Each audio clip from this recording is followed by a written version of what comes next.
The episode opens up in Botswana, with the narrator mentioning that animals once ruled the earth, and what if they finally decided to take it back? Following this, Abraham Kenyatta, a safari guide at Kituko Safari Camp, can be seen preparing for an early morning safari ride for the tourists. He enters his camp and notices his nephew watching videos of a scientist, Robert Oz, revealing that his latest experiments have concluded something shocking. Soon, all animals from around the world will change and stop obeying humans. They will hunt down all humans until they are wiped off the face of the earth. Meanwhile, Abraham wakes up his partner, who also happens to be Robert's son, Jackson, and asks him to get ready for a safari ride. After a while, the two hop on their safari jeep and guide a group of tourists through the grasslands. Along the way, they notice a trophy hunter trying to shoot a rhino, but Jackson cleverly plays loud music and scares the animal away, hence foiling the hunter's plan. The scene then shifts to Los Angeles, where two men come out of a bar and try to relieve themselves around a corner. Suddenly, two lions appear out of nowhere and gobble them up. The following day, a news reporter at LA Telegraph, Jamie Campbell, watches the news of lions escaping from the city zoo and killing 3 people. Following some research, she learns that the lions started acting strangely after they were fed food supplies from Raiden Global, a biotechnology company. That evening, as Jamie is conducting an interview, she gets to know that several cats from the neighborhood have gone missing in recent days. The next morning, Jamie visits the zoo and meets veterinary pathologist Mitch Morgan. After a quick chat, Mitch takes her to his lab and dismisses her suspicion that the food from Raiden Global caused the lions to be violent. He also reveals that the lions have since been put down, as they had become too dangerous to tame. Before he leaves, Jamie informs him about the missing cats. In Botswana, Jackson and Abraham fly to Masismako camp and get shocked to find it completely deserted. Not even a single tourist or staff member is present. Just then, Jackson finds a video camera lying on the ground. When he plays it, he sees the tourists running away from something. Outside, they discover a single lion's footprint and become confused how a solitary animal could scare 100 people away. Sensing that something bad might have happened, the two set off to search for the tourists. After a while, they find a bus stopped in the middle of the tall grass field. Both the guides grab a rifle and get out of their vehicle, with Abraham asking Jackson to stay behind and look out for him. When Abraham enters the bus, suddenly, a woman walks out of the tall grass and approaches Jackson. She nervously mentions that they should run, and just then, a lion enters the bus and attacks Abraham. Jackson is devastated to hear his best friend's screams, but before he can help, a bunch of other lions show up. As a result, he reluctantly gets into his jeep and drives away with the woman, leaving his friend to die.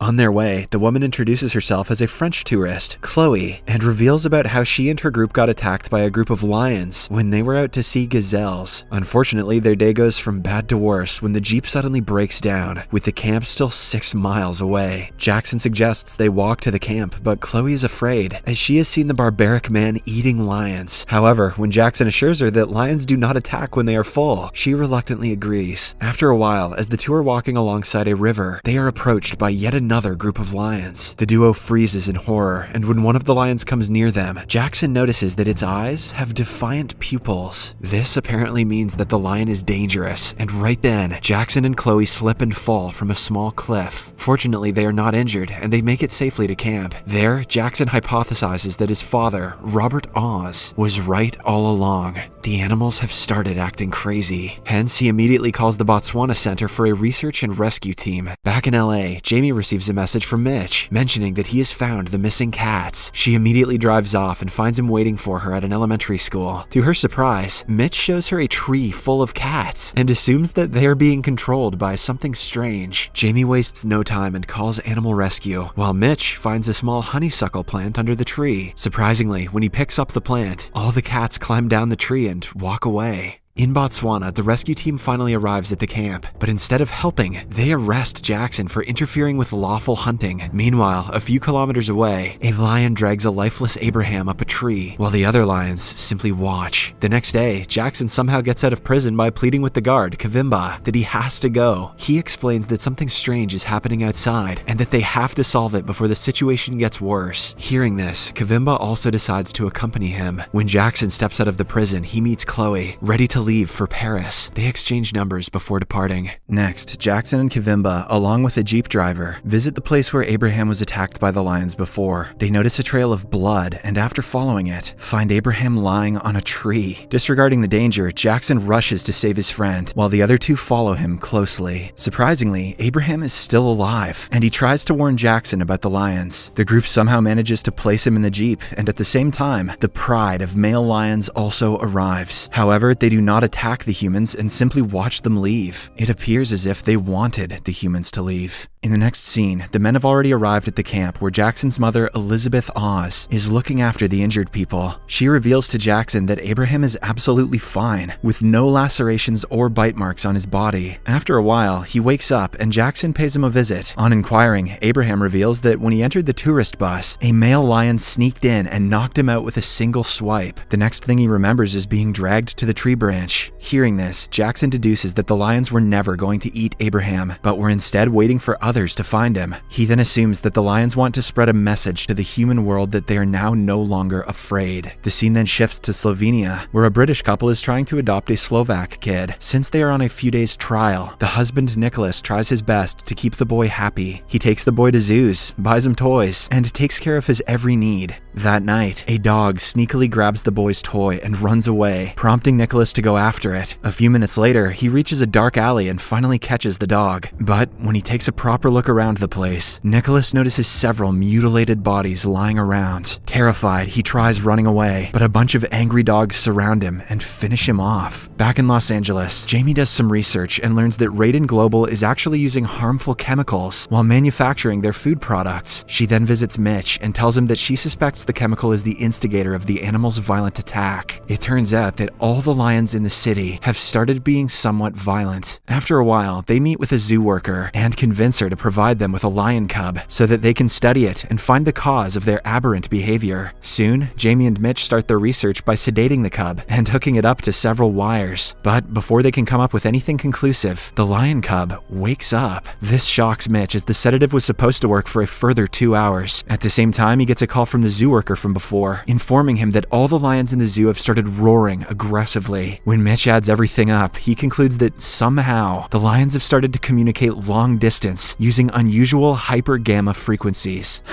How did he figure that out? In Botswana, Jack's mom Elizabeth examines all the dead tourists and figures out that they have all been finished off in a different fashion compared to what lions normally do. Usually, lions go for the neck and inflict a quick death, but in this instance, the victims have severed carotid arteries, implying that they have died an agonizingly slow death. Elizabeth immediately summons her son and tells him that the animals have started to change, something which his father Robert had predicted long ago. It turns out that Robert was an avid animal researcher, and in particular, he focused on their behavior. He knew that the animals would soon turn. Sadly, none of his colleagues or family members believed him and instead just called him names. Elizabeth then tells Jackson to visit Japan and retrieve his father's research materials, as that's where he spent his final years. Though she hated him before, she believes that Robert's theory is coming true, and they need to know about it and control it before it causes more destruction. Jackson immediately agrees to go, and a banged-up Abraham also joins him. Following this, we are taken to Paris, where the French tourist from earlier, Chloe, is shown. She turns out to be an intelligence analyst at DGSE, which is the equivalent of the British MI6, or the American CIA. After work, as Chloe gets ready to depart, she is approached by a sketchy guy in a suit named Gaspard Alves. He appears to know everything about her, including how she survived a lion attack in Botswana. He explains about how animals around the world have become violent and erratic. To prove his assumptions, at first, he takes her to a morgue where the dog attack victims have been brought. Realizing that they don't have much time left, and because of Chloe's vast skill set, he wants her to aid him in his investigation.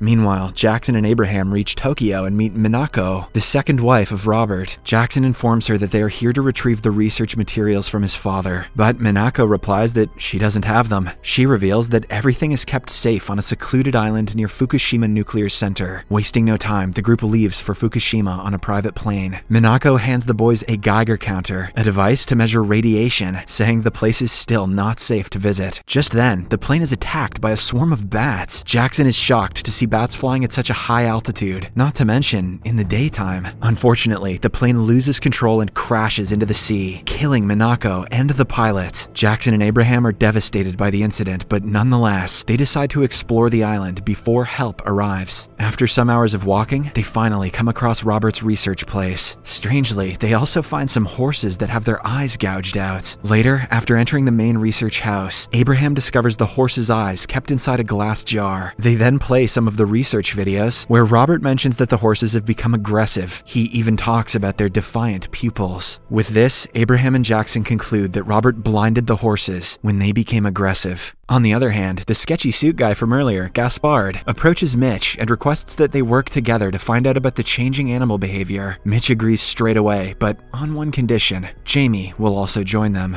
In the next scene, Gaspard and his team arrive at Fukushima Island and rescue Abraham and Jackson. They then reach a building in Tokyo, where Mitch and Jamie have already arrived. Following this, Gaspard introduces the four to Mr. Delaven, the head of the secret animal behavior investigation. Delaven shows them some clips from around the world where different animals are attacking and killing humans. He then asserts that the animal pandemic has begun and they need to act fast before it can cause more damage. At last, he summons the leader of the team, who is none other than Chloe. We are then taken to Mississippi, where a prisoner, Evan Lee Hartley, is about to be executed for killing a number of hunters around the area. But strangely, before the procedure can take place, a pack of aggressive wolves enter the prison and kill everyone on sight, except for Evan. For some reason, they appear to be submissive to him. The following day, Chloe suggests that the entire group remain classified and travel to Mississippi to gather information about the wolf attack. When they arrive, she assigns Abraham and Mitch to catch a wolf for research purposes and asks the others to accompany her to the prison. The group is skeptical about her decisions, but nonetheless, they agree. At the prison, Chloe meets Deputy Kraft and Agent Ben from the FBI. While Chloe and Kraft are conversing, Jackson takes a closer look at the CCTV footage of the attack and sees that the death row prisoner, Evan Lee, was mysteriously controlling a wolf. Evan been out there warging. Following this, the group walks out of the prison with Jackson, stating that the wolves need an alpha leader to control them. He then assumes that the alpha leader is Evan Lee. Later at night, Jamie researches Evan Lee and finds that he had no criminal background until 2008, when he stabbed a group of hunters to death for no conclusive reason. The next day, Abraham and Mitch go to a nearby forest, while Chloe, Jackson, and Jamie are at the prison area, looking around the wolves' footprints and their tracks. Jackson discovers that the wolves entered the prison by digging holes underneath the metal fence, and also helped Evan Lee escape. On the other hand, as Mitch and Abraham are wandering through the forest, Evan Lee and his pack of wolves surround them. But fortunately, before he can do something bad, Evan hears a wolf howling and runs towards it, leaving Mitch and Abraham unharmed. Meanwhile, Jamie interviews an acquaintance of Evan Lee and learns that he has always had a Bible on him, which supposedly has some writings on it. So, Jamie returns to the prison with a fake alias and goes straight to Evan's former cell. After searching for a bit, she eventually finds the Bible and takes it with her. On the other hand, Jackson and Chloe also unite with Mitch and Abraham. Together, they decide to leave with an injured wolf that was recently shot by the hunters. The scene then shifts to the hotel room, where the group is trying to treat the injured wolf and find out the reason for its aggressive behavior. After some research, Mitch states that the wolf is infected with a harmful bacteria, which he believes is responsible for their change in behavior. He then prepares a chemical solution and proceeds to test it with the wolf's blood. If the mixture starts reacting and showing bubbles, this will prove his theory that the bacteria is the culprit. Lo and behold, the blood reacts so violently that it causes the experiment vessel to explode. Later, Agent Ben from the FBI visits their room and informs Chloe that the deputy is on his way to interrogate her team. But before he can arrive, the group packs their belongings and leaves. In the last scene, a group meets Jamie at the parking lot, where she hands over the Bible she found earlier. Jamie also says that Evan Lee has underlined all the animal references in it. Just then, Chloe pulls out a photo of Evan Lee with another person from the Bible. Jackson is shocked by the picture, as the man next to Evan Lee is none other than his own father, Robert. To see what happens next, watch the second part in Series Recapped.